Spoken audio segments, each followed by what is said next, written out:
The first stone hit Ren Ashcombe's shoulder before she even understood what was happening. She stumbled forward, catching herself on her hands and knees in the frost-covered dirt of the training grounds. Laughter rang out behind her, sharp and cruel, echoing off the wooden fences that mark the edge of Moonfall territory. She did not need to turn around to know who stood there. She already knew the voice. "1," Talia Marsh called out, her tone bright and mocking, as if she were counting the start of a game instead of marking the beginning of Ren's humiliation. "Only 8 more to go, Wolfless girl." Ren pushed herself up slowly, her palms stinging from the cold ground. Her heart pounded so hard she could feel it in her throat. She had known something like this might happen today. She just had not expected it to happen so fast, or in front of so many people. A crowd had gathered near the training grounds, drawn by the promise of entertainment at someone else's expense. Young wolves from every family in the pack stood in a loose circle, some grinning, some looking uneasy but saying nothing. Nobody stepped forward to stop it. Nobody ever did. Another stone struck her back, smaller this time, thrown by one of Talia's friends, a boy named Colin who always seemed eager to please whoever held the most power in a room. Ren gritted her teeth and did not cry out. She had learned a long time ago that crying only made it worse. It gave them something to enjoy. 2, Talia said, stepping closer, a woven pouch dangling from her fingers. Inside it, Ren could hear the dull clink of stones knocking against each other. It was not the pouch Ren wore around her own neck, the one that held 8 smooth gray stones, one for every year she had failed to shift into her wolf. This pouch was new, made for today, made for this so-called ceremony that was nothing but a joke dressed up in old traditions. In Moonfall, and in every pack across the Northern Territories, every wolf-born child received a stone at their first shift ceremony. If a child shifted before their next birthday, the stone was buried at the roots of the great oak tree in the center of the village, a symbol of a life now fully joined to the pack. But if the shift did not come, the stone stayed. Another was added the following year, and another. Most children shifted by the age of 5 or 6. A few took longer, sometimes 7 or 8 years. Always the subject of gentle teasing, but never real cruelty. Ren was 17. She carried 8 stones. No one in the recorded history of Moonfall had ever reached 9. "Please," Ren said quietly, not because she thought it would help, but because some small stubborn part of her still believed that maybe, just maybe, someone would show mercy. "Just stop. I have to get to the healer's hut before midday." "The healer's hut," Talia repeated, mimicking her voice in a high, silly tone that made her friends laugh again. "Always running errands, aren't you? Fetching herbs, carrying water, doing all the little jobs nobody else wants. It must be nice, having a purpose, even if it is a small one." Ren said nothing. There was nothing to say that would not be turned into another joke, another reason to laugh. She had grown used to being the pack's cautionary tale, the story parents told their children when warning them about weakness. "Look at Ren Ashcombe," they would say. 17 years old and still no wolf. Something must be wrong with her blood. Something must be wrong with her spirit. She had heard every version of that whisper so many times that the words no longer even stung the way they once had, or so she told herself. A third stone was placed, not thrown this time, but set gently and deliberately on her shoulder by Talia's own hand, as though this small act of care made the mockery somehow more official. Ren felt the weight of it settle against her collarbone, cold and unwelcome. 3, Talia announced to the small crowd, and a few of them clapped, half amused and half uncomfortable, the way people often are when cruelty becomes a public performance. Ren's brother Reese was not there. He had left before dawn to help repair the fences on the eastern border, and Ren was almost relieved by that. If Reese had been present, he would have stepped in immediately, and stepping in against Talia Marsh, daughter of the pack's beta, was not something anyone did without consequences. Reese had a temper he struggled to control, and Ren feared what might happen if that temper met Talia's cruelty in the middle of a crowd. So she stayed silent, and let the 4th stone be placed on her other shoulder. 4, Talia said, and this time her voice had lost its playful edge and taken on something colder. "You know, some people think it is strange that the crown itself sends a king to check on packs like ours. Did you hear? He is meant to arrive today. Imagine that. An alpha king, walking these very grounds. And here you are, the wolfless girl, rolling in the dirt like some pup who never learned to stand." A murmur passed through the small crowd. Ren had heard the rumors too. Whispered rumors that Alpha King Kale Draven, ruler of all the continental packs, was traveling through the northern territories to renew loyalty oaths from smaller packs like Moonfall. It was rare, almost unheard of, for a king to visit personally instead of sending an envoy. The whole village had been buzzing about it for days, cleaning homes, mending clothes, preparing food, all in the hope of making a good impression. Ren had been told, quite plainly, by the pack's beta himself, that she should stay out of sight during the visit. Wolfless members were an embarrassment, he had said, not unkindly, but not gently either, simply as a fact everyone already understood. A king should not have to look upon such a failure. The fifth stone landed with a soft thud beside her knee, thrown by another of Talia's friends, a girl named Priya, who at least had the decency to look slightly ashamed as she did it. 5, Talia said, kneeling now in front of Ren, so close that Ren could see the satisfaction glimmering in her eyes. You know what happens after 8, don't you? After 8 stones it becomes official. Wolfless. No mate right. No voice in pack matters. No place at the gatherings. Just a name on a list nobody reads. And you are so close, Ren. So very close. Ren lifted her chin, refusing to let her eyes fill with tears in front of this crowd. I already know all of that, she said, her voice steadier than she felt. You do not need to remind me. Oh, but I think I do, Talia said, standing again and lifting a 6th stone from her pouch. Because today, we are going to make it official, a little early. A little ceremony of our own. 9 stones, Ren. Right here, right now, in front of everyone. The crowd went quiet. Even the ones who had been laughing moments before seemed to sense that something had shifted, that the joke had grown into something crueler than any of them had expected. A few exchanged uncertain glances. Nobody left. Nobody spoke against it. The 6th stone was placed at her feet. The 7th followed, dropped without ceremony onto her lap, where she still knelt in the dirt. Ren's arms trembled as she tried to hold herself upright under the growing weight pressing down on her shoulders and back. It was not truly the weight of the stones that hurt the most. It was the weight of every eye watching, every whisper confirming what she had feared her whole life. That she did not belong. That she never would. 8, Talia said softly, placing the final official stone directly against Ren's chest, right beside the pouch that already held 8 stones of her own. The real ones. The ones given to her each year by the pack elder, with quiet, practiced sympathy. Now there were 2 sets, the true stones and the mocking ones, side by side, 9 and 8, blurring the line between ritual and ridicule, until it seemed almost impossible to tell them apart. And now, Talia said, straightening, lifting the 9th and final stone high enough for everyone to see. We finish what should have been decided years ago. Ren closed her eyes. She did not want to watch it happen. She only wanted it to be over, wanted the crowd to disperse, wanted to disappear into the healer's hut and pretend for a few hours that the whole world did not know her as nothing more than a mistake the pack had been forced to tolerate. But the 9th stone never fell. Instead, there was a sudden hush, a shift in the air itself, as though every wolf present had felt something enter the clearing that demanded immediate and total attention. Ren opened her eyes to find the crowd no longer looking at her. They were looking past her, toward the tree line, where a procession of riders had appeared without any of them noticing, moving with a silence that should not have been possible for so many horses and so many people. At the front of the procession rode a man Ren had never seen before, though she knew instantly, without needing to be told, exactly who he was. He carried himself with a stillness that seemed almost unnatural, a quiet authority that made even the horse beneath him move with careful precision, as though the animal itself understood the importance of the man it carried. Talia's raised arm froze in midair, the 9th stone still clutched in her fingers.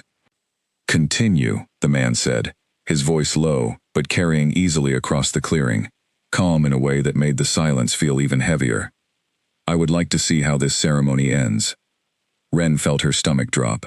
She recognized, with sudden and complete certainty, that the Alpha King of the Continental Packs had arrived at the exact moment of her worst humiliation, and that whatever happened in the next few seconds would change something in her life forever, though she could not yet begin to guess how much. Talia, to her credit, tried to recover quickly, forcing a smile onto her face as she turned toward the newcomer. Your Grace, she said, dipping into a hurried bow. This is only a small tradition among the younger wolves, nothing of importance. Is that so? The king said, dismounting from his horse in one smooth motion.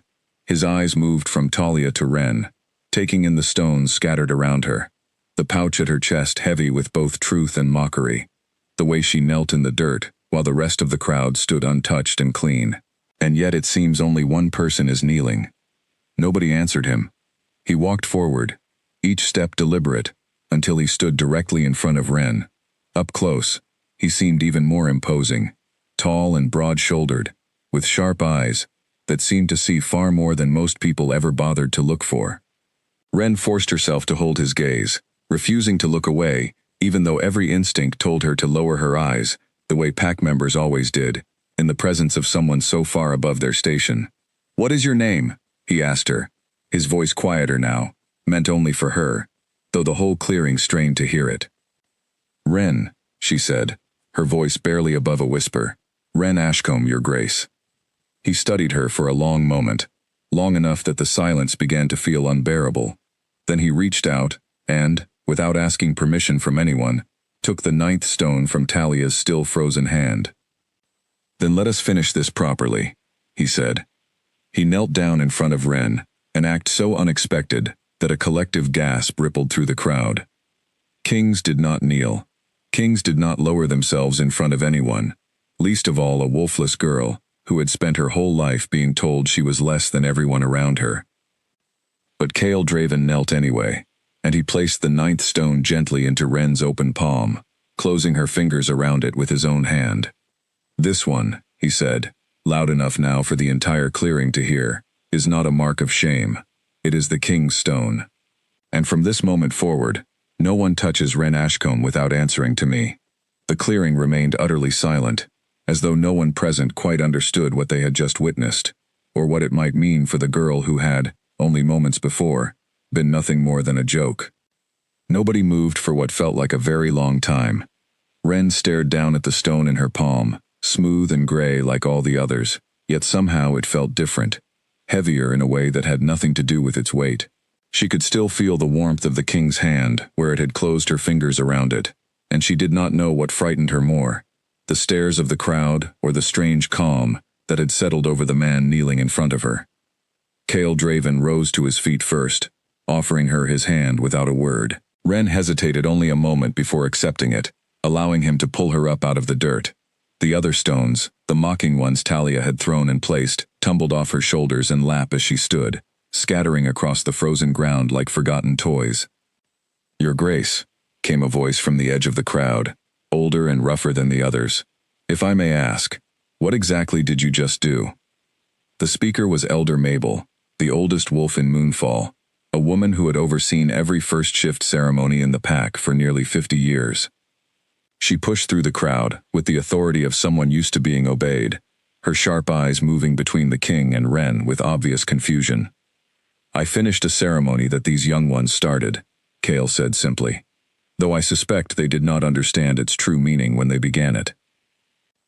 Elder Mabel's frown deepened. She looked at the stone still clutched in Ren's hand, then at the pouch around her neck holding the 8 true stones, and something seemed to click into place behind her eyes. Her face went pale. "You cannot mean," she said slowly, "the old rite. The one written in the founding texts, before the packs split into their separate territories." "I mean exactly that," Cale said. A ripple of confusion passed through the crowd, whispers breaking out among people who clearly had no idea what the elder and the king were discussing. Talia, still standing frozen with her empty hand outstretched, looked between them with growing alarm, sensing that whatever had just happened was far more serious than the cruel joke she had intended. "Someone please explain," Talia said, her voice losing its earlier confidence, "what this means." Elder Mabel took a deep breath, the kind of breath a person takes when they are about to say something that will change everything. "In the earliest days of our kind," she began, addressing the crowd rather than any single person, "before the great packs were divided, there existed a law regarding the 9th stone.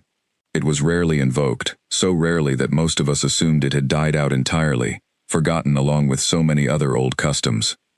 "What does it say?" someone called from the back of the crowd. "It says," Elder Mabel continued, her voice growing steadier as the old knowledge returned to her, that if a king, and only a king, chooses to place the ninth stone upon a wolfless one with his own hand, before witnesses, that individual falls immediately under royal protection. They cannot be harmed, dismissed, or formally declared wolfless by any pack authority until the crown itself reviews their case. The silence that followed was thick enough to touch. Ren felt her knees weaken slightly, and she was grateful when Kale's hand remained steady beneath her elbow, though she was not entirely sure when he had moved to support her. "That is absurd," Talia said, though her voice wavered as she said it. It was a joke, a tradition among friends. It was never meant to be taken as an actual ceremony. "And yet," Kale said, turning to face her directly for the first time, his tone remaining calm, but carrying an edge that made even Talia take a small step back, "you gathered a crowd, you recited a count, you placed stones with ceremonial intent, and you prepared to complete what you yourself called a ceremony. Whether or not you meant it as cruelty rather than tradition does not change what was witnessed by every person standing here." Talia opened her mouth to argue further, then seemed to think better of it, glancing instead toward her father, who had appeared at the edge of the crowd sometime during the commotion. Beta Foster stood with his arms crossed, his expression unreadable, though Ren could see the tension in his jaw as he processed what his daughter's cruel joke had accidentally triggered. "Your Grace," Beta Foster said, stepping forward with obvious effort to appear composed. "Surely this misunderstanding does not need to escalate further. My daughter meant no true harm. Perhaps we can simply set the matter aside and continue with the purpose of your visit. Your daughter placed 8 stones on a girl who already carried 8 of her own, in an act clearly designed to humiliate her before witnesses," Kale said. "I do not consider that a misunderstanding, but you are correct that we have other matters to discuss. However, this matter is not something I intend to set aside." Ren, still slightly dazed by everything unfolding around her, finally found her voice. "Your Grace," she said quietly, "I do not understand what any of this means for me. What happens now?" Kale turned his attention back to her, and for a moment, the hardness in his expression softened into something more thoughtful. "For now, it means you are under my protection," he said. "No pack authority can declare you formally wolfless, dismiss you from your position, or deny you rights within Moonfall while this matter remains under royal review. What happens beyond that will require further consideration." "Further consideration of what?" Ren asked. He did not answer immediately, his eyes studying her face with an intensity that made her want to look away, though something kept her from doing so. "That is something I intend to look into," he said finally. "There are aspects of this situation that interest me, beyond the cruelty of the joke." Ren did not know what to make of that answer, and judging by the murmurs rippling through the crowd, neither did anyone else. Elder Mabel watched the exchange with narrowed eyes, clearly turning something over in her mind, though she said nothing further in that moment. The crowd began to disperse slowly, urged along by Beta Foster, who seemed eager to move everyone away from the scene before further embarrassment could unfold. Talia lingered a moment longer, her earlier confidence replaced by something closer to fear, before her father called her name sharply, and she hurried after him without another word to Ren. When most of the crowd had gone, only a handful of people remained near the training grounds. Ren, the king, Elder Mabel, and a few of the king's own guards, who had dismounted from their horses at some point, and now stood at a respectful distance, watching everything with careful, professional attention. "I should return to my duties," Ren said, suddenly feeling awkward standing so close to a king, unsure of what was expected of her now. "I was on my way to the healer's hut." "I will walk with you," Kale said, which was not at all what Ren had expected him to say. "That is not necessary, Your Grace," she said quickly. "I am sure you have important matters to attend to. The pack has been preparing for your visit for days." "They can wait a little longer," he said simply, and something in his tone told her that arguing further would not change his mind.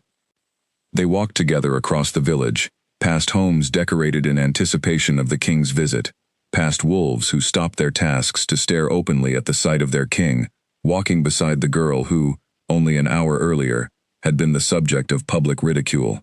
Ren kept her eyes forward, trying to ignore the whispers that followed them, though she could feel the weight of every glance. "May I ask you something?" Kale said after a while, breaking the silence that had settled between them. "Of course," Ren said, though she was not entirely sure she wanted to know what he might ask. "How long have you carried these stones?" he asked, glancing toward the pouch at her chest. "Since I was 5, she said. "My mother always told me it was simply taking longer for some wolves than others. She used to say that some flowers bloom slower than the rest of the garden, but they bloom just the same eventually." Her voice caught slightly on the memory. "She passed 3 years ago. I suppose by now, most people in the pack have stopped believing her explanation was ever true." "And what do you believe?" Kale asked. Ren considered the question carefully before answering. "I used to believe my mother," she admitted. "But it has been 12 years, Your Grace. Flowers that take 12 years to bloom are usually just flowers that will never bloom at all." Kale did not respond right away, and Ren glanced at him, curious about his silence. His expression had grown thoughtful again, distant, as though her words had triggered some memory, or thought he was not yet ready to share. "There are exceptions to most patterns," he said eventually, "even ones that seem absolute." They reached the healer's hut a short while later, a modest wooden building set slightly apart from the rest of the village, filled with the scent of dried herbs and burning candles. The healer, an older woman named Odette, looked up in surprise as Ren entered with the king close behind her. "Your Grace," Odette said, quickly setting down the mortar and pestle she had been using. "This is an unexpected honor." "I am simply accompanying Ren," Kale said. "Please, continue your work. I do not wish to interrupt." Odette glanced between them, with obvious curiosity, but said nothing further, gesturing for Ren to begin gathering the herbs she had come for. Ren moved through the familiar routine of her errand, aware the entire time of Kale's presence near the doorway, watching quietly, saying nothing, though she could feel his attention on her like a physical weight. When she had finished, she turned to find him still there, his expression unreadable once more. "I have decided something," he said, before she could ask what he was still doing there. "I would like you to come to the capital." Ren blinked, certain she had misheard him. "The capital, Your Grace?" "There are historians and scholars there who study old bloodlines and old rites," he said. "I believe it would be worthwhile for them to examine your case more closely. There may be an explanation for your situation that has nothing to do with weakness, and everything to do with something far rarer." "I do not understand," Ren said, her heart beating faster now, though she could not tell if it was from fear or something closer to hope, an emotion she had trained herself not to feel too often, for her own protection. "Neither do I, fully," Kale admitted, "but I intend to find out. And I would like you to be part of that discovery, if you are willing." Ren stood there, the herb still clutched in her hands, staring at a king who had, in the span of a single morning, turned her entire world upside down, offering her something she had never dared to imagine. A chance, however small, that she was not simply broken after all. Reese Ashcombe returned from the eastern border just before sunset, exhausted and covered in dust from repairing fence posts all day, only to find half the village buzzing with a story so strange he assumed at first it must be exaggerated. "They are saying the king knelt in front of Ren," said Nora, a young woman who worked at the village mill, and had witnessed the entire scene firsthand. "He knelt, Reese, in the dirt, and then he put his hand over hers, and declared her under royal protection." Reese stared at her, waiting for the part where she admitted she was joking. When it did not come, he dropped the tools he had been carrying and ran the rest of the way home, his exhaustion forgotten entirely. He found Ren sitting at their small kitchen table, staring at a stone resting in front of her, one she had clearly placed there deliberately, separate from the pouch of 8 that normally hung around her neck. "Is it true?" he asked, out of breath from running. Ren looked up at him, and for a moment, Reese could not read her expression at all. Some strange mixture of shock and cautious hope that he had never seen on her face before, not once in all the years he had watched her endure the pack's quiet cruelty. "It is true," she said, "all of it." Reese sat down across from her slowly, listening as she recounted everything that had happened that day, from the moment Talia's group had ambushed her at the training grounds, to the king's unexpected arrival, to the strange old law Elder Mabel had revealed, to the invitation to travel to the capital that Ren had not yet accepted or refused. When she finished, Reese sat in silence for a long moment, processing everything. "You cannot go," he said finally. "Reese." "No, listen to me," he said, leaning forward. "You do not know this man. You do not know his intentions. Kings do not simply decide to help wolfless girls out of kindness, Ren. There is always a reason, always something they want in return, even if they have not told you what it is yet. He said scholars might be able to explain why I have not shifted, Ren said. He said there might be something about my bloodline, something rare. And you believe him? Reese asked, his voice rising slightly with worry rather than anger. Ren, think about this clearly. You have been mocked and dismissed your entire life. Now suddenly a king appears, saves you from public humiliation, and offers you a trip to the capital, where you will be surrounded by strangers, far from anyone who actually cares about your safety. Does that not concern you at all? Ren considered his words carefully, because she knew Reese was not speaking out of unkindness, but out of the same protective instinct that had shaped their relationship since their mother's death. He had been the one to comfort her after every cruel comment, the one who had threatened more than one pack member into silence when their taunting grew too vicious. His fear for her was genuine, and she could not simply dismiss it. It does concern me, she admitted. But Reese, think about what my life looks like if I stay here. I turn 18 in less than a year. After that, I will be formally recorded as Wolfless in the pack ledgers, regardless of what happened today. Unless the Crown's review changes that outcome permanently, I will never be allowed to seek a true mate bond. I will spend the rest of my life fetching herbs and carrying water, watched with pity or contempt by everyone around me. Is that truly safer than taking a chance on an answer, even an uncertain one? Reese did not have a response to that, because he knew, deep down, that she was right. Their lives in Moonfall offered nothing but a slow, quiet diminishment for someone the pack had already decided was worthless. He hated that fact. Hated it, with a bitterness that had simmered in him for years. But hating it did not make it any less true. I am not saying you should refuse, he said eventually, his voice softer now. I am saying I do not trust this to be simple. Kings do not act without purpose, Ren. Even kindness from someone that powerful usually comes wrapped around some kind of expectation. Then I will be careful, Ren said. I promise you that. But I have to go, Reese. I need to know the truth, even if the truth turns out to be painful. Reese reached across the table and took her hand, the same hand that had held the 9th stone earlier that day, though the stone itself now sat between them on the wooden surface, catching the last light of the setting sun through the window.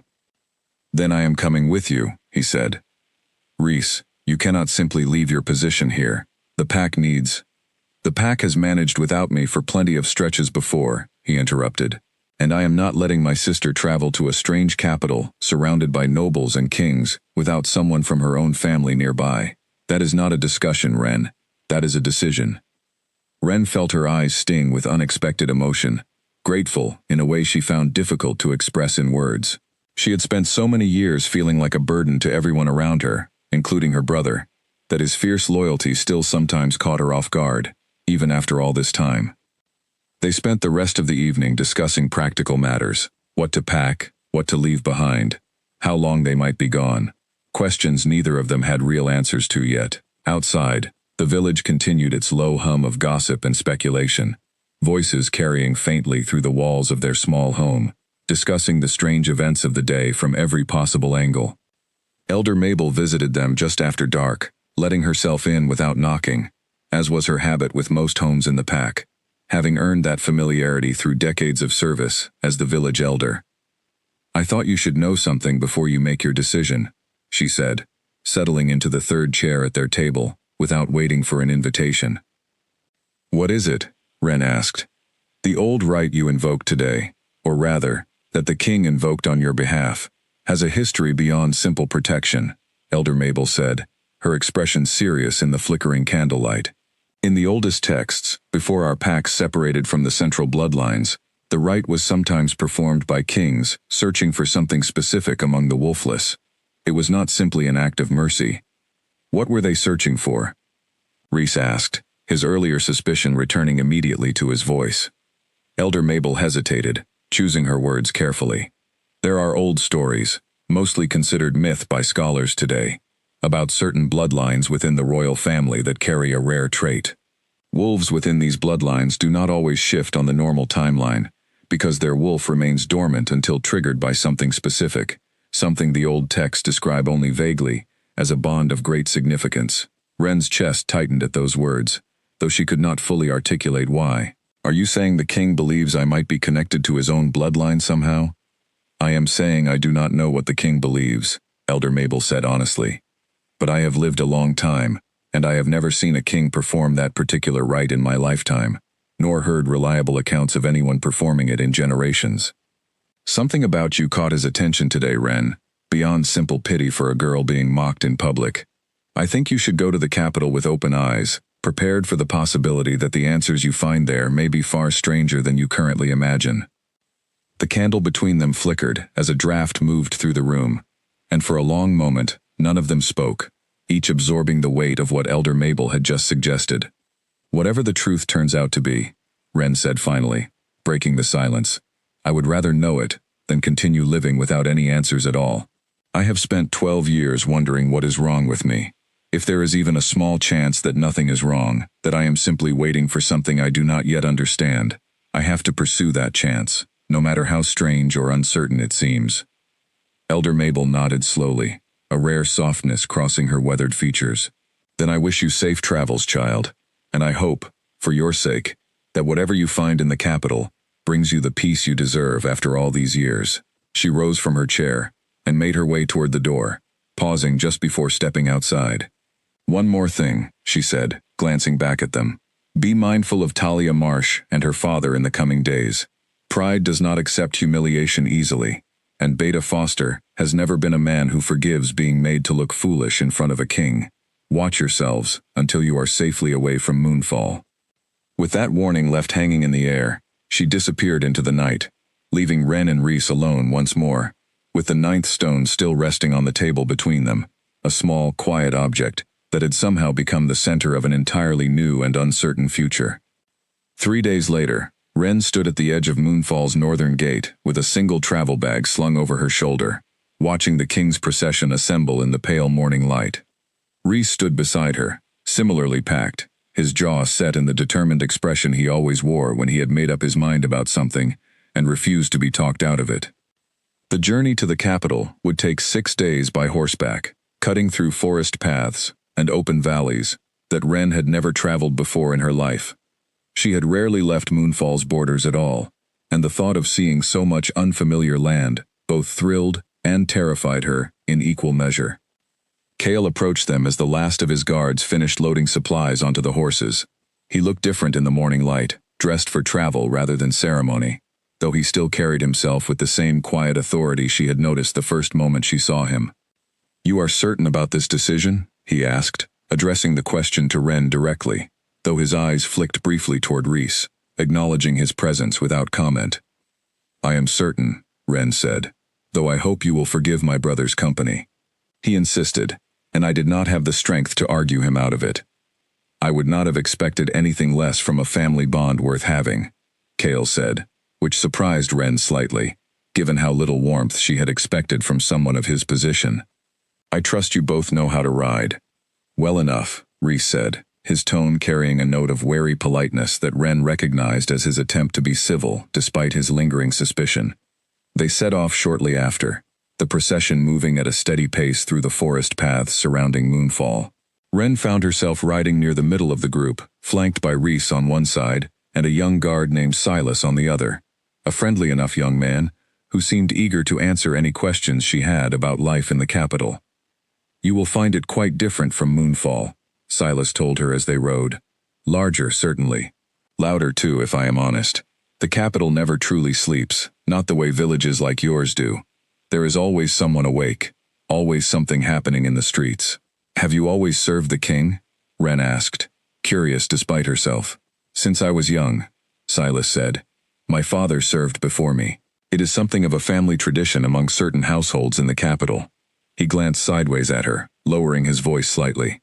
I will tell you something, if you promise not to repeat it as gossip.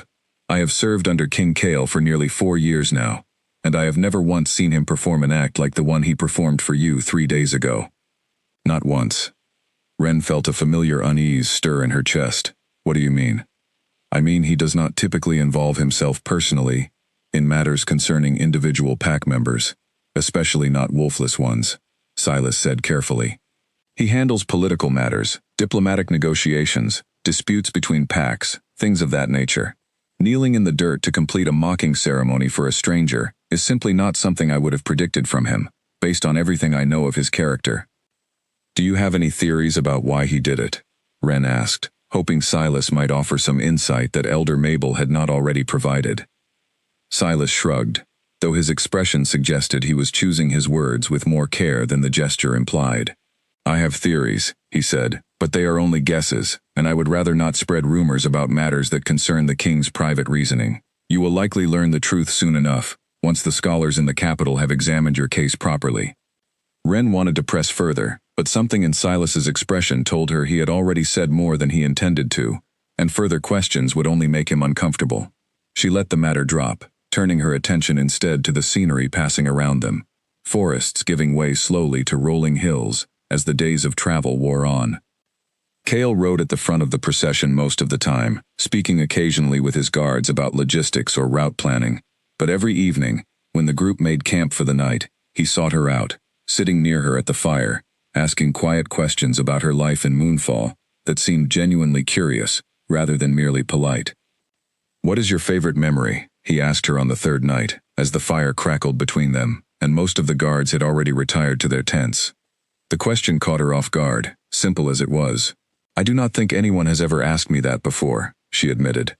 Then consider it my honor to be the first, he said, a small smile touching his features, the first genuine smile she had seen from him since they met. Ren thought about it carefully before answering. My mother used to take me into the eastern meadows every summer. Before she passed, we would lie in the grass, and she would tell me stories about the stars, most of which she invented herself, I think, though she always insisted they were true legends passed down through her own family. It did not matter to me whether they were real. I simply loved listening to her voice. That sounds like a good memory to hold on to, Kale said quietly. What about you? Ren asked, surprising herself with the boldness of the question. What is your favorite memory? Kale was quiet for a long moment, staring into the fire, as though searching for an answer, buried deep in his past. I do not have many memories like the one you just described, he said finally. My childhood was spent primarily in training, preparing for the responsibilities I now carry. There was little time for meadows and stories. Ren felt a small pang of sympathy for him, an unexpected feeling given how intimidating she had first found him. That sounds lonely, she said, before she could stop herself. It often was, he admitted, glancing up at her with an expression she could not quite interpret. Though I have found that certain unexpected encounters have a way of reminding a person what they have been missing. Ren's cheeks warmed slightly at the implication behind his words, though she was not entirely certain she had interpreted them correctly. She looked away, focusing instead on the flames, unsure of what to say in response. Reese, watching this exchange from a short distance away, felt his earlier suspicions shift slightly, though he remained cautious. He had expected a king to treat his sister with detached formality, perhaps even indifference beyond the political usefulness of the old rite. Instead, he witnessed something that looked almost like genuine interest, an attentiveness that unsettled him for reasons he could not entirely explain. You are staring, Silas commented quietly, settling down beside Reese near the edge of the camp. I am observing, Reese corrected. Observing what, exactly? Reese watched his sister laugh softly at something Kale had said, a sound he had not heard from her often enough in recent years. I am observing something I do not yet understand, he admitted. And I intend to keep watching until I do. The following days of travel continued in much the same rhythm. Long hours of riding, through changing landscapes, quiet evening conversations by the fire, and a growing sense of anticipation as the group drew closer to the capital. Ren found herself looking forward to those evening conversations more than she wanted to admit, drawn to Kale's quiet thoughtfulness in a way that both confused and intrigued her. On the fifth night, as the group made camp within sight of the distant capital walls glowing faintly on the horizon, Kale sat beside her once again, though his expression carried a heaviness she had not seen from him before. Tomorrow, we will arrive at the palace, he said. I want you to understand something before we do. What is it? Ren asked. The scholars I mentioned will want to examine your case thoroughly, and some of the nobles at court may not receive you kindly, he said. There are those who will see a wolfless girl from a small northern pack and assume, without evidence, that she does not belong within palace walls, regardless of any protection I have offered. I want you to be prepared for that reception, so it does not catch you unguarded." Ren felt a familiar tightness settle in her chest, the same anxiety she had lived with her entire life in Moonfall, now following her, even into this new and uncertain chapter. "I have grown fairly accustomed to unkind receptions," she said, trying to keep her voice steady. "I do not expect the capital to be any different in that regard." "It will be different, in one important way," Kale said, his eyes meeting hers directly. "This time, you will not face it alone." Ren held his gaze for a long moment, feeling something shift quietly inside her, some fragile hope she had spent years trying not to feel, now stubbornly refusing to be silenced any longer. The capital rose before them like something out of the stories Ren's mother used to tell, tall stone towers catching the morning light, streets bustling with more people than Ren had ever seen gathered in one place, the distant sound of a marketplace, already alive with activity, despite the early hour. She had imagined the palace many times over the past 6 days of travel, but nothing had prepared her for the actual sight of it. Walls of pale stone stretching upward, banners bearing the royal crest snapping gently in the breeze, guards stationed at intervals along the outer walls, with a discipline that made Moonfall's small watch seem almost casual by comparison. "It is a great deal to take in," Rhys murmured beside her as they passed through the outer gates, his own eyes wide despite his attempts to appear unaffected. "It is," Ren agreed, unable to find better words for the strange mixture of awe and apprehension settling in her stomach. They were led through a series of courtyards toward the palace's interior, where servants and officials moved with practiced efficiency, most of them barely sparing a glance for the small procession arriving from the north. Ren felt distinctly out of place in her simple traveling clothes, aware of how she must appear against the polished stone and elegant fabrics surrounding her on every side. Kale led them personally through the winding corridors, occasionally pausing to exchange brief words with officials who approached him with various matters requiring his attention. Ren noticed the way people's eyes lingered on her whenever they passed, curious and assessing, though none spoke to her directly. "This way," Kale said eventually, guiding them into a smaller wing of the palace, quieter than the bustling halls they had just passed through. "The scholars I mentioned keep their study here, away from the main court. I thought it best to introduce you to them before presenting you formally to court itself." The study, when they reached it, was filled with towering shelves of old texts, scrolls, and bound volumes, the air thick with the scent of aged parchment and burning candle wax. Two figures looked up from their work as the group entered, an older man with silver hair and sharp eyes, and a younger woman, who set down her quill immediately upon seeing the king.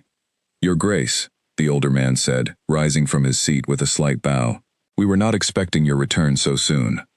"Counselor Hugh, this is Ren Ashcombe," Kale said, gesturing toward her. "I mentioned her case to you before I departed for the Northern Territories." Counselor Hugh's expression shifted immediately, sharp interest replacing his initial surprise, as his eyes moved over Ren with an intensity that made her slightly uncomfortable, though it lacked the cruelty she had grown accustomed to from similar scrutiny back in Moonfall. This felt more like genuine academic curiosity than judgment. "The Wolfless girl from Moonfall," he said, half to himself. "Yes, of course. Please, sit, if you would be willing. I have a great many questions, if you do not mind answering them." Ren glanced at Kale, who nodded encouragingly, before taking a seat near the study's central table, Rhys settling into the chair beside her with obvious wariness. "I do not mind," Ren said, "though I should tell you, I do not know much beyond what has already been shared with the king. I have simply never shifted, despite 12 years passing since my expected time." "That is precisely what interests us," said the younger woman, introducing herself as Lady Cordelia, a historian specializing in old bloodline records. "May I ask about your parents? Do you know anything of your father's lineage in particular?" Ren hesitated. "My father died when I was very young, before I can remember him clearly. My mother rarely spoke of his family, only that he came from a pack far to the west, one that dissolved sometime after his death, its members scattering to various other territories." Lady Cordelia exchanged a quick glance with Counselor Hugh, something passing between them that Ren could not quite interpret. "Do you know the name of this western pack?" Counselor Hugh asked, leaning forward slightly. "Thornfield," Ren said, recalling the name from the few conversations her mother had shared before her passing. Though I have never met anyone else connected to it. My mother said most of its members had died out, or moved so far away that no real connection remained.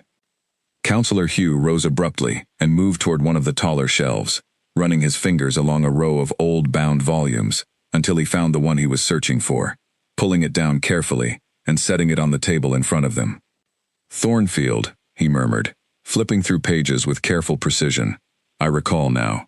This pack claimed descent from one of the oldest royal branches, a lineage that separated from the main bloodline several generations ago, before the Great Division of Territories. If your father truly came from Thornfield, it would explain a great deal." "Explain what exactly?" Rhys asked, his patience clearly wearing thin with the roundabout nature of the conversation. Counselor Hugh looked up, meeting Rhys's gaze directly. "There is an old trait recorded among certain royal bloodlines," he said. "Wolves within these lines sometimes remain dormant far longer than typical, not due to any weakness or flaw, but because their wolf waits for something specific to awaken it. The old texts describe it only vaguely, but the consistent theme across every recorded account involves a bond of profound significance, something the texts call a fated connection." Ren's breath caught slightly. "Are you suggesting my wolf has simply been waiting this entire time?" "Waiting for what, exactly?" Lady Cordelia leaned forward, her expression carefully measured. "The texts are not entirely clear, but the most common interpretation involves a mate bond of extraordinary strength, one strong enough to trigger a shift that would otherwise never occur naturally. It is exceptionally rare, so rare that most scholars, myself included until recently, believed the entire concept to be more legend than historical fact." "Until recently," Ren repeated, glancing toward Cale, who had remained standing near the doorway throughout the conversation, his expression carefully neutral, though Ren noticed a tension in his posture that had not been there before. "The king's own bloodline carries record of this trait," Counselor Hugh said, his tone growing more careful now, aware perhaps that he was treading into territory that involved more than simple historical curiosity. "It has not manifested in recorded memory, not for several generations, but the old texts describing the ninth stone rite specifically connect it to searches for individuals carrying this dormant trait." The room fell into a heavy silence, as the implications of his words settled over everyone present. Ren looked at Cale, searching his face for confirmation or denial of what Counselor Hugh seemed to be suggesting, though his expression remained frustratingly difficult to read. "Your Grace," Ren said carefully, "did you know this when you performed the ceremony in Moonfall? Did you suspect, even then, that I might be connected to this trait somehow?" Cale was quiet for a long moment before answering. "I did not know for certain," he said, "but something about the situation, something about you, felt significant, in a way I could not immediately explain. I have spent the years since my own coming of age, without any indication of a fated bond forming, and I had begun to accept that such a connection might simply never manifest for me, regardless of what the old texts claimed about my bloodline." "And now?"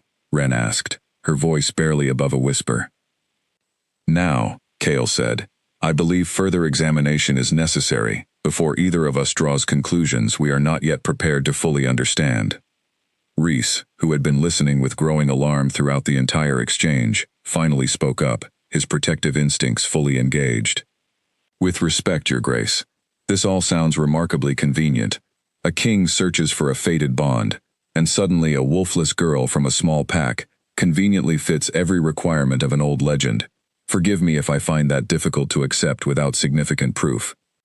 "Your skepticism is reasonable," Cale said, surprising Rhys with his willingness to acknowledge the concern rather than dismiss it. "I do not ask either of you to accept anything on faith alone. That is precisely why I brought your sister here, to allow proper scholarly examination, rather than relying on assumption or convenient coincidence. If the evidence does not support this theory, we will pursue other explanations for her situation." Counselor Hugh nodded in agreement. "There are methods of testing bloodline connections that do not rely purely on old legends," he said. "Records exist, family trees maintained across generations, physical markers sometimes present in those carrying rare traits. I propose we begin with a thorough review of what remains known about the Thornfield lineage, cross-referencing it against the royal bloodline records, to determine whether any documented connection exists."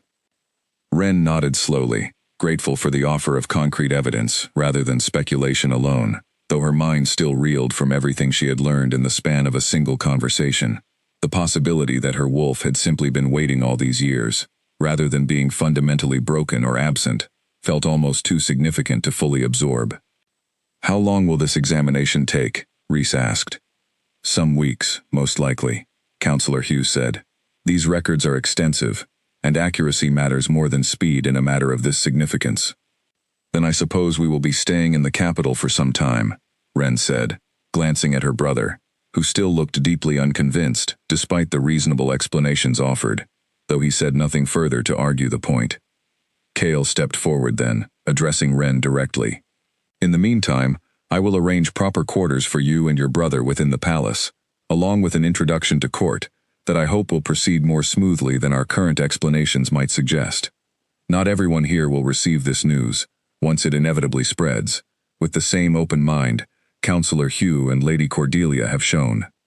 Ren felt a flutter of nervousness at the thought of facing an entire court of nobles, particularly given Kale's earlier warning about unkind receptions, but she pushed the worry aside for the moment, focusing instead on the strange, fragile hope that had begun to take root in her chest, a feeling she had not allowed herself in longer than she could remember. The quarters prepared for Ren and Reese were grander than anything either of them had experienced in their lives. Rooms with tall windows overlooking the palace gardens, furniture carved with careful detail, fabrics softer than anything available in Moonfall's modest markets. Ren found the luxury almost overwhelming, and she caught herself moving through the space with the same careful caution she might have shown in a stranger's home, afraid of breaking something or leaving a mark where she did not belong. News of her presence spread through the palace faster than she had anticipated. By the second day, she noticed the whispers following her through the corridors whenever she ventured beyond her quarters, curious glances from servants, pointed stares from nobles who made no effort to hide their skepticism. "The wolfless girl the king brought back from the north," she overheard one noblewoman say to another, as she passed through a garden courtyard on the third morning, not bothering to lower her voice despite Ren's proximity. "I hear he knelt for her, if you can imagine such a thing." "Some old superstition about a dormant bloodline, I have heard," the other woman replied, her tone dripping with obvious doubt. "It seems rather convenient timing, does it not? A king without a fated match for so many years, suddenly discovering one in a wolfless nobody from some forgotten northern pack." Ren kept walking, her cheeks burning with embarrassment and frustration, though she refused to let either woman see how deeply their words had struck her. She had endured worse in Moonfall, she reminded herself. She could endure this too. That evening, Kale found her sitting alone in the palace gardens, having sought out a quiet corner away from the watchful eyes that seemed to follow her everywhere within the palace walls. "You seem troubled," he observed, settling onto the stone bench beside her, without waiting for an invitation. "I overheard some of the court's opinions regarding my presence here," Ren admitted. "It seems many people share my brother's skepticism, though perhaps with less kindness in how they express it." Kale's expression darkened slightly. "I am sorry you have been subjected to that. Court gossip has always moved faster than any official announcement, and I suspect it will only grow more pronounced as the examination of your bloodline continues." "I do not mind the gossip itself," Ren said, surprising herself with the honesty of the admission. "I have lived with whispers and judgment my entire life. What troubles me more is the fear that they might be right to doubt this entire situation. What if the scholars find nothing? What if I am simply an ordinary wolfless girl who happened to be present when you needed to prove some old rite still held meaning? Is that truly what you believe happened?" Kale asked, turning slightly to face her more directly. Ren considered the question carefully. "I do not know what to believe anymore," she admitted. "Everything has happened so quickly. A week ago, I was fetching herbs for the healer, and being mocked by girls I grew up alongside. Now I am sitting in a palace garden, being told I might carry some rare bloodline trait connected to fated bonds.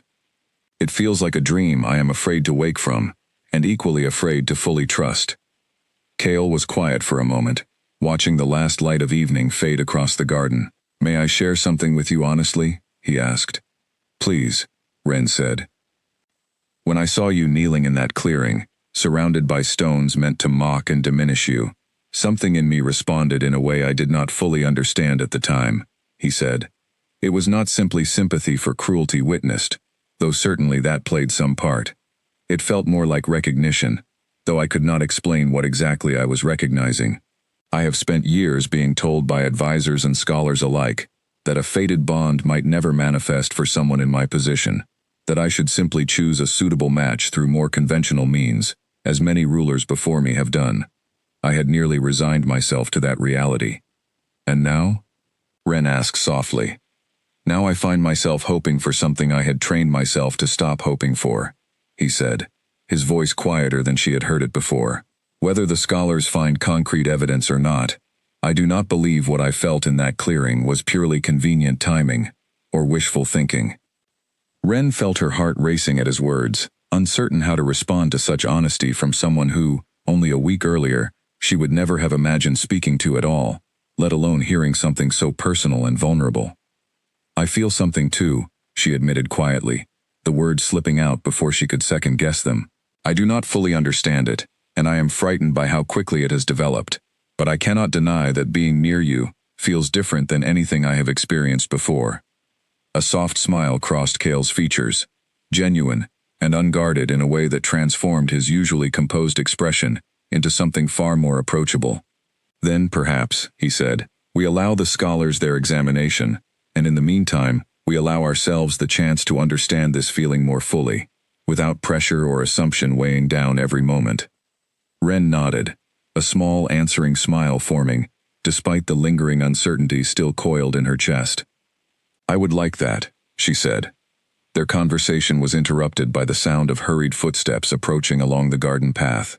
Silas appeared moments later, slightly out of breath, his expression carrying an urgency that immediately shifted the mood of the evening. Your Grace, he said, bowing quickly. Forgive the interruption, but Counselor Hugh requests your presence immediately. He says he has found something significant in the Thornfield records. Cale rose immediately, glancing back at Ren. Will you come with me? Of course, she said, standing as well, her earlier nervousness now replaced by a different kind of anticipation entirely. They found Counselor Hugh in his study, surrounded by an even greater collection of open books and unrolled scrolls than before, Lady Cordelia standing beside him with an expression of barely contained excitement. We found it, Counselor Hugh said as soon as they entered, not bothering with formal greetings in his eagerness to share the discovery. A direct record connecting the Thornfield bloodline to the royal family, several generations removed, but undeniably documented in the old genealogical charts. He spread a large, aged parchment across the table, pointing to a branching family tree marked with careful, faded ink. Here, he said, indicating a name near the top of the chart. This is where the Thornfield line separated from the main royal bloodline, nearly 200 years ago. And here, he continued, tracing his finger down through several generations, is where the connection eventually leads to your father's recorded lineage, Ren, based on the records we retrieved from the old Western territories. Ren stared at the parchment, trying to absorb the significance of the delicate lines connecting names she had never heard before to a bloodline she had never imagined herself part of. This confirms it then? Rhys asked, having followed close behind them upon hearing the commotion, his skepticism finally beginning to waver in the face of such concrete documentation. It confirms the bloodline connection, Lady Cordelia said carefully. It does not, on its own, confirm the specific trait regarding dormant shifts and fated bonds. That remains a matter of old legend rather than documented certainty. However, combined with everything else we have observed, including the king's own instinctive response toward Ren, I believe the evidence strongly supports the theory we discussed previously. Ren looked up from the parchment, meeting Cale's eyes across the study, and for the first time since arriving in the capital, she felt something settle within her that resembled genuine, cautious certainty, rather than fragile, uncertain hope. What happens now? She asked. Counselor Hugh exchanged a glance with Cale before answering. Now, he said, we prepare to present this evidence to the full court, along with whatever conclusions the king wishes to draw from it. I suspect the coming days will bring significant change, both for you personally, Ren, and for how the court chooses to receive you moving forward. Ren felt a familiar flutter of nervousness at the thought of facing the court's judgment once again, but this time, standing beside Cale, with genuine evidence supporting her presence within these walls, The fear felt more manageable than it had before, tempered by a growing sense that perhaps, for the first time in her life, she truly belonged, exactly where she stood.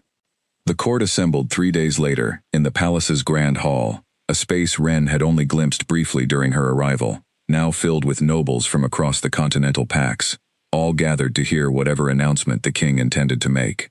Wren stood near the front of the hall, dressed in clothing Lady Cordelia had insisted on providing for the occasion, fine fabric that felt foreign against her skin, after a lifetime of simple, practical garments. Rhys stood close beside her, his posture rigid with barely contained tension, watching the assembled nobles with obvious wariness. He had grown somewhat more accepting of the situation after seeing the genealogical evidence, but his protective instincts remained as sharp as ever, particularly given the openly skeptical whispers still circulating throughout the palace. Chaol stood at the front of the hall, addressing the gathered court with the same calm authority Wren had witnessed from their very first meeting. I have called this gathering to share findings that concern a matter many of you have already heard discussed through less official channels, he began, his voice carrying easily across the hushed hall. Some weeks ago, during my tour of the Northern Territories, I invoked an old rite rarely performed in recent generations, the Ninth Stone Ceremony, on behalf of a young woman named Wren Ashcombe of Moonfall. Murmurs rippled through the crowd, though they quieted quickly as Chaol continued. Since that time, our court scholars have conducted a thorough examination of her bloodline, uncovering documented connections between her family and a branch of our own royal lineage separated many generations ago, he said. This evidence, combined with other factors I do not intend to discuss in full detail before this assembly, has led me to conclude that Wren Ashcombe carries a rare dormant trait connected to fated bonds, a trait documented in our oldest historical records but rarely witnessed in recent memory. A noble woman near the front of the hall stepped forward, her expression carefully composed, despite the obvious challenge in her posture. Your Grace, with all due respect, this sounds like precisely the kind of convenient discovery that raises significant questions. Are we truly meant to accept, on the strength of old legends and genealogical charts, that a wolfless girl from an insignificant northern pack happens to carry such a rare and valuable trait?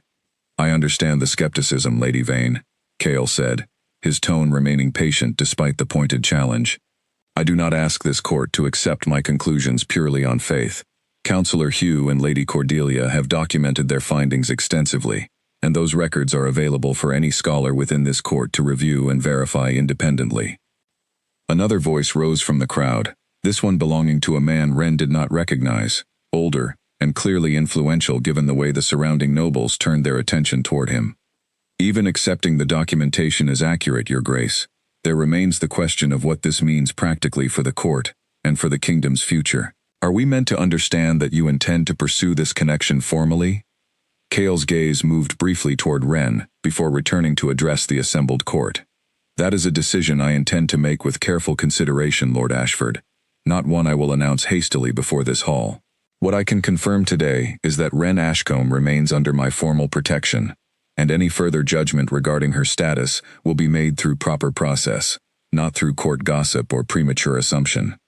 The tension in the hall remained palpable even as Chaol's careful diplomacy seemed to satisfy at least the immediate concerns raised. Wren felt the weight of dozens of eyes still assessing her, judging her, some with open curiosity, others with lingering doubt she suspected would not fade easily, regardless of how much documentation was presented. As the assembly began to disperse, a familiar voice called out from near the hall's entrance, cutting through the murmur of departing nobles. Your Grace, the voice said, and Wren turned to see Beta Foster striding into the hall, Talia trailing slightly behind him, both dressed in their finest traveling clothes, despite the obvious exhaustion of what must have been a hurried journey to reach the capital. I apologize for the interruption, but I felt it necessary to address this matter directly, given my daughter's involvement in the events that began this entire situation. Wren's stomach tightened at the sight of them, memories of the humiliation in the training grounds resurfacing sharply, despite the weeks that had passed since that morning. Beta Foster, Chaol said, his tone cooling noticeably. I was not expecting your presence in the capital. I felt it important to clarify certain matters personally, given how significantly this situation has escalated, Beta Foster said, his voice carrying the careful diplomacy of someone accustomed to navigating delicate political conversations. My daughter's actions that morning, while perhaps ill-considered, were never intended to cause the level of disruption this has clearly created. Talia stepped forward slightly, her earlier confidence notably absent, replaced by something closer to genuine discomfort. I want to apologize, she said, addressing Ren directly for the first time since that morning in Moonfall. What I did was cruel, and I did not think about how it might affect you, only about how it might make me and my friends feel superior. I am sorry, Ren. Truly. Ren studied Talia's expression carefully, searching for any sign of insincerity, though she found none. Only a genuine discomfort that suggested the weeks since that morning had brought some measure of real reflection. Thank you for saying that, Ren said carefully. I appreciate it, even if it does not entirely erase what happened. Of course not, Talia said quickly. I do not expect it to. I only wanted you to know that I understand now how wrong I was, regardless of what the scholars have discovered about your bloodline since then. Beta Foster cleared his throat, drawing attention back to himself. Your Grace, I hope this apology helps clarify that Moonfall bears no ill intent toward Ren Ashcombe, or toward the Crown's decision to protect her. We would welcome the opportunity to demonstrate our continued loyalty, particularly given the unexpected significance her bloodline may hold for the broader kingdom. Kale's expression remained carefully neutral, though Ren noticed a slight edge in his voice as he responded. Your loyalty was never in question, Beta Foster, though I trust Moonfall's treatment of Ren, should she return there at any point, will reflect the respect due someone under royal protection, regardless of what further conclusions this court eventually reaches. Of course, Your Grace, Beta Foster said quickly, bowing slightly in acknowledgement. You have my word on that matter. The conversation concluded shortly after, Beta Foster and Talia excusing themselves to seek quarters for the night, leaving Ren standing once again beside Kale and Reese as the hall continued to empty around them. That was unexpected, Reese said quietly, watching Beta Foster's retreating figure with obvious lingering suspicion. It was, Kale agreed. Political apologies often arrive precisely when they become strategically necessary, rather than purely from genuine remorse. I do not doubt Talia's sincerity entirely, but her father's motivations are likely more calculated. Ren nodded, though she found herself less troubled by Beta Foster's political maneuvering than by the lingering uncertainty from the court's reception. Do you think the court will ever fully accept this? She asked. Acceptance from court nobles is rarely immediate or universal, Kale said honestly, but evidence and time have a way of gradually shifting even the most stubborn opinions. What matters most, I believe, is not whether every noble in that hall accepts this situation today, but whether we continue forward with clarity and honesty about what we are discovering together. Ren appreciated his honesty, even if it did not fully ease the anxiety still lingering from the court's skepticism. As they made their way back toward the quieter wings of the palace, she found herself grateful, despite everything uncertain still ahead, that she was no longer facing any of it entirely alone. The weeks that followed brought a strange new rhythm to Ren's life within the palace walls, a routine unlike anything she had known in Moonfall. Mornings were spent with Lady Cordelia, reviewing additional historical records and learning more about the Thornfield bloodline's history, while afternoons often found her walking the palace gardens with Kale, their conversations growing steadily more comfortable and unguarded with each passing day. Not everyone within the palace shared in the growing warmth surrounding their situation, however. Lady Vane, the noblewoman who had challenged Kale's announcement most directly during the court assembly, continued to voice her skepticism through quieter, more calculated channels, spreading doubt among other nobles through carefully placed conversations and pointed questions about the legitimacy of the entire situation. She has been asking questions about your family history that go beyond simple curiosity, Silas told Ren one afternoon, finding her alone in the garden while Kale attended to matters of state elsewhere in the palace. Questions about your mother's background, about whether the Thornfield connection might have been fabricated somehow to serve the crown's political interests. Ren felt a familiar unease settle in her chest. Fabricated for what purpose? She asked. Some believe the king has faced pressure to secure a fated bond, given how many years have passed without one manifesting naturally, Silas explained carefully. There are those who suspect this entire situation may have been arranged, whether by the king himself or by advisors seeking to strengthen his political position through the appearance of a legitimate fated match. That is absurd, Ren said, Though she could not deny the small flicker of doubt the accusation stirred within her, memories of Reese's initial suspicions resurfacing, despite everything the scholars had since documented. "I agree that it is absurd," Silas said. "But absurdity has rarely stopped court gossip from spreading, particularly when it serves someone's political interests to keep certain doubts alive." Wren mentioned the conversation to Cale that evening, watching his expression grow increasingly troubled as she relayed what Silas had shared.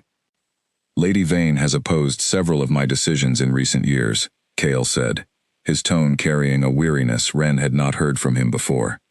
"Her family holds significant influence among the Eastern Territories, and she has long favored a political marriage that would strengthen alliances there, rather than any unconventional match based on old legends and dormant bloodline traits." "Do you think she would go so far as to actively work against us?" Wren asked. "I would not put it entirely beyond her," Cale admitted, "though I do not yet know what form such opposition might take, beyond the whispers already circulating through the court." They did not have to wait long to find out.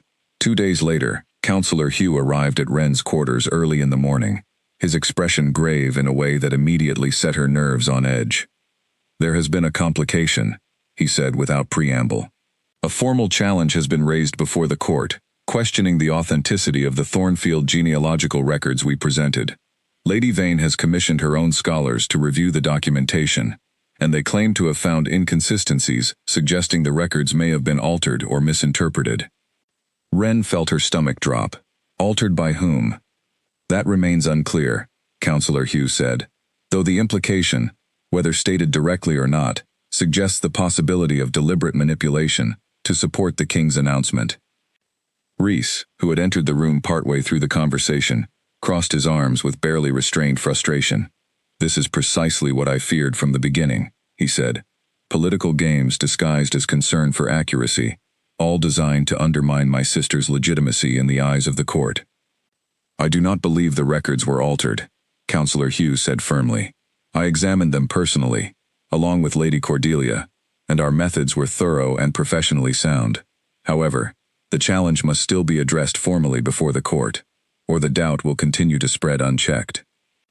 "How do we address it?" Wren asked, trying to keep her voice steady despite the anxiety tightening in her chest. "A formal review will need to take place," Counselor Hugh explained. "Independent scholars from outside the palace, ideally with no political allegiance to either side of this dispute, will need to examine the original source documents alongside our findings. It is a fair process, though it will take time, and I cannot guarantee the outcome will satisfy everyone, regardless of what the review ultimately concludes." Cale arrived shortly after, having been informed of the developing situation, his expression carrying a controlled anger that Wren had not witnessed from him before. "This is a deliberate attempt to undermine not only Wren's legitimacy, but my own judgment as king," he said. "I will not allow baseless accusations to derail a process built on genuine scholarly evidence. Baseless or not, the challenge has already been formally raised," Counselor Hugh said. "Refusing to allow independent review would only strengthen suspicions rather than dispel them, Your Grace, however unwelcome that reality may be." Cale's jaw tightened, but he nodded slowly, accepting the wisdom in Counselor Hugh's caution despite his obvious frustration. "Then arrange the independent review as quickly as reasonable accuracy allows," he said. "I want this matter resolved definitively, one way or another." The following days brought a tense uncertainty that settled over the palace like a heavy fog. Wren found herself unable to fully enjoy her previously comfortable routine, aware that every conversation, every glance from passing nobles, now carried the weight of unresolved doubt hanging over her presence within the palace walls. "I am frightened," she admitted to Cale one evening, the honesty slipping out during a quiet moment in the garden, the same spot where they had first shared their honest feelings weeks earlier. "Not simply of losing this opportunity to understand my own bloodline, but of everything that has grown between us these past weeks. If the review concludes the records were somehow flawed, what happens to us then?" Cale took her hand gently, an act that had become familiar between them over the recent weeks, though it still sent a warmth through her that she had never quite grown accustomed to. "Whatever the review concludes about the historical documentation," he said, "it will not change what I have come to feel for you these past weeks, Wren. That feeling did not begin with old legends, or genealogical charts. It began the moment I saw you kneeling in that clearing, refusing to let cruelty break your spirit, despite everything working against you. But the bond, Ren said softly. If it is not real, if this is simply coincidence or manipulation, as Lady Vane suggests, then perhaps what we feel is nothing more than proximity and circumstance, rather than something truly fated. I do not believe that, Kale said firmly. And regardless of what the review concludes, I intend to continue exploring what has grown between us, on its own merits, separate from whatever old legends may or may not apply to our situation. Ren felt tears gathering unexpectedly at his words, gratitude, and lingering fear tangling together in a way she found difficult to fully articulate.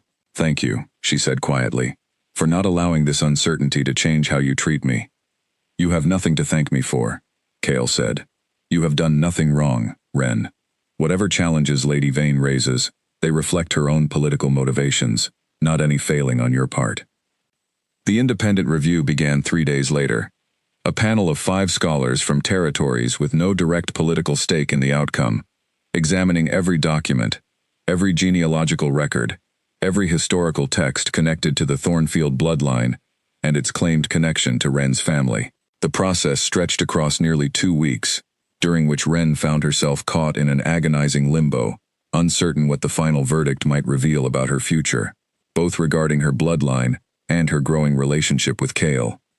The independent scholars called for a formal hearing on a cool morning nearly 2 weeks after the review began, summoning Ren, Kale, Counselor Hugh, and Lady Vane, along with her commissioned scholars, to the same grand hall where the original announcement had been made. Ren stood beside Reese, as the hall filled once again with curious nobles, her hands clasped tightly together, to keep them from trembling visibly. The head of the independent panel, an elderly scholar named Master Edric, who carried himself with the unhurried confidence of someone who had spent decades removed from court politics, stepped forward to address the assembled crowd. We have completed our thorough examination of the documents in question, he began, his voice carrying clearly, despite its age-worn roughness. I will state our conclusions plainly, without unnecessary embellishment. The genealogical records connecting Ren Ashcombe's family to the Thornfield bloodline, and subsequently to the royal lineage, are authentic and consistent with established historical records maintained across multiple independent archives. A murmur swept through the hall, and Ren felt Reese's hand find hers, squeezing gently in silent support. Regarding the claims of deliberate alteration, Master Edric continued, we found no credible evidence supporting such accusations. The discrepancies identified by Lady Vane's commissioned scholars appear to stem from differing interpretations of aged handwriting and archaic terminology, rather than any intentional manipulation of the source material. Lady Vane's expression tightened visibly, though she said nothing, her earlier confidence noticeably diminished under the weight of the panel's findings. However, Master Edric added, and Ren felt her breath catch at the word, authenticity of the genealogical connection does not, on its own, confirm the specific claim regarding a dormant bloodline trait connected to fated bonds. That remains, as it always has, a matter beyond what genealogical documentation alone can verify. Kale stepped forward then, addressing the panel directly. Then how might such a claim be verified, if genealogical evidence alone is insufficient? Master Edric considered the question carefully before responding. The old texts suggest such traits manifest through actual occurrence rather than theoretical documentation, he said. In simpler terms, Your Grace, the only true verification would come from the shift itself, should it eventually occur. The hall fell into an uneasy silence at this answer, everyone present clearly recognizing the uncertainty it left hanging over the entire situation. Ren felt a familiar weight settle over her chest, the same fear she had carried for 12 long years, that perhaps her wolf would never come, regardless of bloodline connections or fated bonds, or anything else the scholars had uncovered. Then we wait, Kale said finally, his voice steady, despite the disappointment evident beneath his composed exterior. The genealogical connection stands confirmed, and I do not require further proof beyond that, to continue honoring the protection I have extended to Ren Ashcombe. Whatever else remains uncertain, that much will not change. The hearing concluded shortly after, the crowd dispersing with considerably more subdued whispers than after the original announcement, the confirmed authenticity of the records having quieted much of the earlier skepticism, even as the larger question of the dormant trait remained frustratingly unresolved. That evening, Ren found herself unable to settle into rest, her mind circling endlessly around Master Edric's words. The only true verification would come from the shift itself. After 12 years of waiting, of hoping and doubting in equal measure, the thought of continuing to wait indefinitely felt almost unbearable. She left her quarters quietly, moving through the darkened palace corridors until she found herself once again in the gardens, drawn to the quiet solitude beneath the night sky. The stars above reminded her suddenly, powerfully, of her mother's stories from all those years ago, tales invented beneath the eastern meadows of Moonfall, and she felt tears gathering unexpectedly as the memory washed over her. "I thought I might find you here," Kale's voice said softly from behind her, and she turned to find him approaching through the moonlit garden, his own expression carrying the same restless uncertainty she felt within herself. "I could not sleep," she admitted. "Master Edric's words keep circling in my mind. What if it never comes, Kale? What if I spend the rest of my life waiting for a shift that simply refuses to happen, regardless of bloodlines or fated bonds or anything else?" Kale moved to stand beside her, his eyes reflecting the scattered starlight above them. "I cannot promise you certainty," he said honestly. "No one can, not even the most learned scholars in this kingdom. But I can tell you this. Whatever happens, whether your wolf awakens tomorrow or never awakens at all, what I feel for you remains unchanged. I did not fall into this feeling because of old legends or dormant traits, Ren. I fell into it because of who you are, the strength you showed in that clearing, the kindness you have shown everyone you have met since, the quiet courage that carried you through years of cruelty without ever breaking your spirit entirely."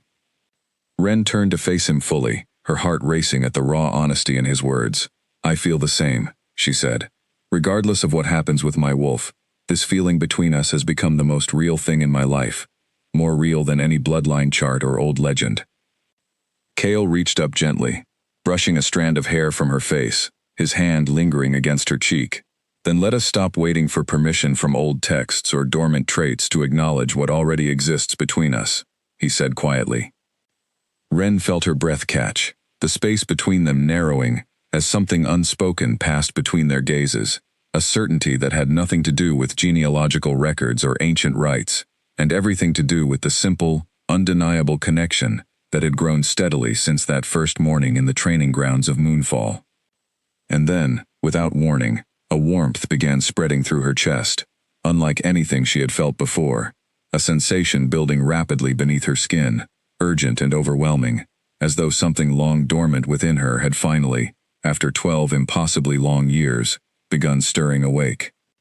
"Kale," she gasped, stumbling slightly as the sensation intensified, her vision blurring at the edges with an unfamiliar, disorienting rush of feeling. His hands caught her immediately, steadying her, his eyes widening as he seemed to recognize what was happening even before she fully understood it herself. "Your wolf," he said, wonder and disbelief mingling in his voice. "Ren, I believe your wolf is finally answering." The warmth built further, spreading through every part of her, and for the first time in 12 long years of waiting, hoping, and doubting, Ren felt something shift deep within her, ancient and instinctive, finally responding to a bond that had, it seemed, been waiting all along for exactly this moment to arrive. The shift itself lasted only moments, though to Ren, it felt like the culmination of 12 entire years compressed into a single overwhelming rush of sensation. When it finally settled, she found herself kneeling on the garden path, her own wolf's paws pressed against the cool stone beneath her, silver-furred, and trembling slightly with the shock of an experience she had waited her entire life to feel. Kale knelt beside her immediately, his expression filled with an emotion Ren had never seen from him before, something between wonder and profound relief. "You did it," he said softly. "After everything, Ren, you truly did it." Ren shifted back a few moments later, the transformation reversing itself with the same startling speed it had first arrived, leaving her kneeling in the garden once more, in her human form, though everything about her felt fundamentally different now, complete in a way she had never before experienced. "I felt it," she said, her voice trembling with emotion. "I felt my wolf, Kale. After 12 years of nothing, I finally felt her." Kale pulled her gently into an embrace, and Ren allowed herself, for the first time in longer than she could remember, to simply feel joy, without the shadow of doubt or fear hovering over the moment. 12 years of whispered cruelty, of stones stacked in mockery, of quiet, aching loneliness, had finally given way to something she had almost stopped allowing herself to hope for. News of her shift spread through the palace by morning, and this time, the whispers that followed carried a different tone entirely, wonder replacing skepticism, curiosity mingling with genuine celebration. Master Edric himself sought her out shortly after breakfast, his expression carrying the satisfaction of a scholar witnessing confirmation of a theory he had spent decades doubting. The old texts proved accurate after all, he said, a rare smile crossing his weathered features. It is not often a scholar of my age gets to witness legend become confirmed reality in his own lifetime. Lady Vane, when informed of the development, offered no further public challenge, her earlier skepticism silenced entirely by evidence no scholarly argument could dispute. Wren did not know whether the noblewoman's doubts had genuinely shifted or simply retreated for the moment, but for now, at least, the political opposition that had threatened to derail everything seemed to have quieted considerably. Word reached Moonfall within the week, carried by messengers dispatched from the capital, to formally announce the confirmed bond between the Crown and Wren Ashcombe, once the Wolfless girl of Moonfall, now recognized as carrying one of the rarest and most significant bloodline traits documented within the kingdom's history. Elder Mabel received the news with quiet satisfaction, having suspected something like this outcome from the very beginning, though she had never dared voice her full hope aloud, even to herself. She gathered the pack in the same clearing where Wren's humiliation had first unfolded weeks earlier, reading the formal announcement aloud to a crowd far larger and far more attentive than the one that had gathered to witness the cruel joke that started everything. Talia stood near the back of that crowd, listening, with an expression that mixed genuine happiness with lingering guilt over her own role in how this entire journey had begun. When Wren and Cale returned to Moonfall several weeks later, formally announcing their intention to pursue a lasting bond before the pack that had once dismissed her so thoroughly, Talia approached her once more, this time without any trace of her earlier cruelty. "I am truly happy for you," Talia said, and Wren could see the sincerity in her expression now, deepened by weeks of genuine reflection since that difficult morning in the capital. "I know I do not deserve your forgiveness easily, given everything I put you through, but I hope, in time, we might find our way towards something better than what existed between us before." "I would like that," Wren said, and she meant it, understanding now, with the clarity that came from her own hard-won journey, that people were capable of growth, even after cruelty, if given honest opportunity and genuine willingness to change. The formal ceremony took place beneath the great oak tree at the center of Moonfall Village, the same tree where every wolf-born child's stone was traditionally buried upon their first successful shift. Wren stood before the gathered pack, her 9 stones, both the true ones marking her years of waiting and the king's stone that had started this entire journey, resting together in a small ceremonial box that would be buried at the tree's roots, a permanent marker of the long, difficult path that had finally led her to this moment. Rhys stood proudly beside her throughout the ceremony, his earlier suspicions long since replaced by genuine happiness for his sister's transformed circumstances, though his protective instincts remained as sharp as ever, evident in the careful way he watched Cale throughout the proceedings, still determined to ensure his sister's happiness above all else. "Do you remember," Wren said quietly to Cale as the ceremony concluded, the pack beginning to celebrate around them with a warmth entirely different from the cruelty that had once defined her experience within these grounds, "what you told me that very first day, when you placed the 9th stone in my hand?" "I remember," Cale said, a soft smile touching his features. "I told you, it was not a mark of shame, but something else entirely." "You called it the King's Stone," Wren said, glancing down at the small ceremonial box now being lowered gently into the earth beneath the ancient oak. "I did not understand then what that truly meant. I understand now." Cale took her hand gently, lacing his fingers through hers as they watched the pack celebrate around them, the same clearing that had once witnessed her deepest humiliation, now transformed into the setting for her greatest triumph. "It meant," he said softly, "that even in the darkest moments, when the whole world seems determined to convince someone of their own worthlessness, sometimes all it takes is one person, willing to see the truth clearly enough to change everything." Wren smiled, feeling the last remnants of 12 years of doubt and loneliness finally dissolve entirely, replaced by a certainty she would carry with her for the rest of her life. She had entered that clearing weeks ago, as the Wolfless girl, mocked and dismissed by everyone around her. She left it now as something else entirely, no longer defined by what she lacked, but by everything she had proven herself capable of becoming, standing beside a king who had seen her true worth, long before the rest of the world had been willing to acknowledge it. As the celebration continued around them beneath the ancient oak tree, Ren Ashcombe understood, with complete and unshakable certainty, that the ninth stone had never truly been a mark of shame at all. It had been, from that very first moment, the beginning of everything.